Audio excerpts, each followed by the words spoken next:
selamat datang. Aku Agung, mahasiswa Universitas Tulungagung program studi teknik sipil. Dan hari ini aku bersama dua teman ngobrolku, ada Diva. Halo Anggun, halo semuanya. Kenalin, aku Diva Permatasari, mahasiswa Universitas Tulungagung program studi teknik sipil. Dan juga ada Cahya. Hai, senang bisa banget ikut ngobrol hari ini. Perkenalkan, aku mahasiswa Universitas Tulungagung program studi teknik sipil.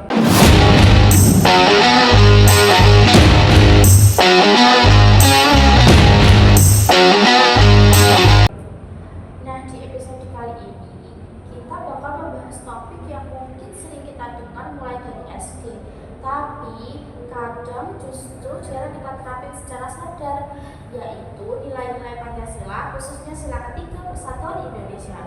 Tenang aja, ini bukan podcast ceramah kok. Kita bakal bahas sudut pandang mahasiswa dari pengalaman sehari-hari.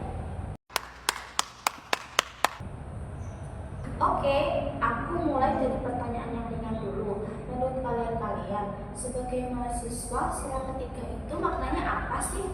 Kalau menurut aku, sila ketiga itu tentang gimana kita pintar bareng-bareng walaupun kita beda. Di kampus kan kelihatan banget ya, ada yang dari Sabang sampai Merauke. Latar belakang beda, cara berpikir juga beda. Iya, dan menurutku persatuan itu bukan berarti kita harus sepemikiran terus. Justru perbedaan pendapat itu wajar, tapi gimana caranya perbedaan itu tidak bikin kita terpecah. Berarti persatuan itu lebih ke sikap ya, bukan cuma slogan. Iya, kadang kita lebih sila ketiga, tapi pas praktik malah gampang ke-trigger, cuma karena beda pandangan. Kalau contoh nyata di kehidupan kampus nih, penerapan sila ketiga itu biasanya kelihatan di mana aja sih? Menurutku paling kelihatan waktu kerja kelompok. Kadang dapat kelompok yang anggotanya macam-macam banget. Ada yang aktif, ada yang pendiam, dan ada juga yang susah diajak komunikasi. Benar, terus di situ kita juga diuji sih. Kita mau egois atau mau saling ngerti aja. Kalau semua pendapatnya dipakai, ya orang tugasnya. Dan seringnya konflik kecil justru mulai dari hal sepele ya.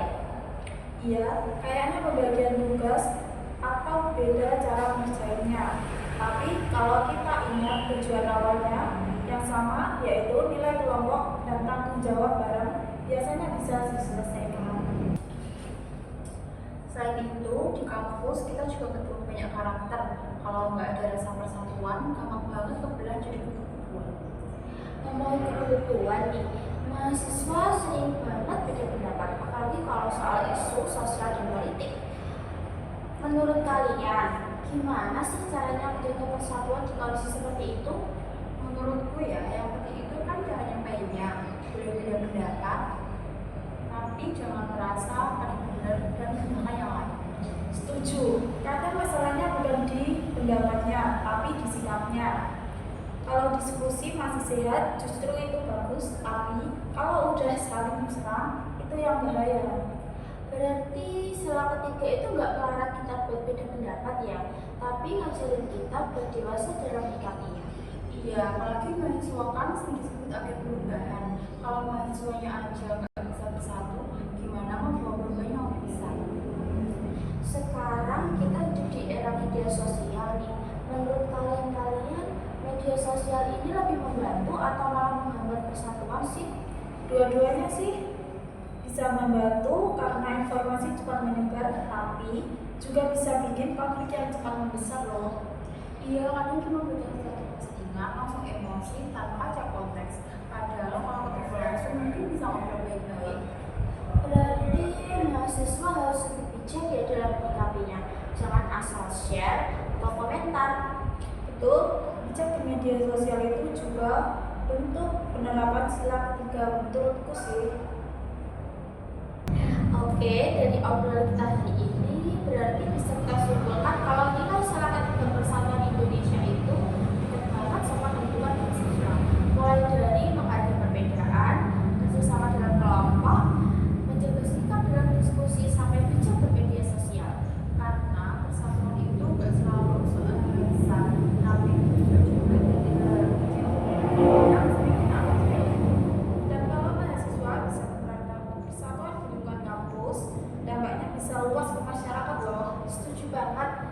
kasih buat Diva dan Cahya yang udah ngobrol bareng hari ini, dan terima kasih juga buat kalian semua yang udah dengerin podcast kami. Sampai ketemu di podcast berikutnya. Tetap kritis, tetap rendah hati, dan yang paling penting tetap bersatu. Sampai jumpa di podcast kami selanjutnya. See you.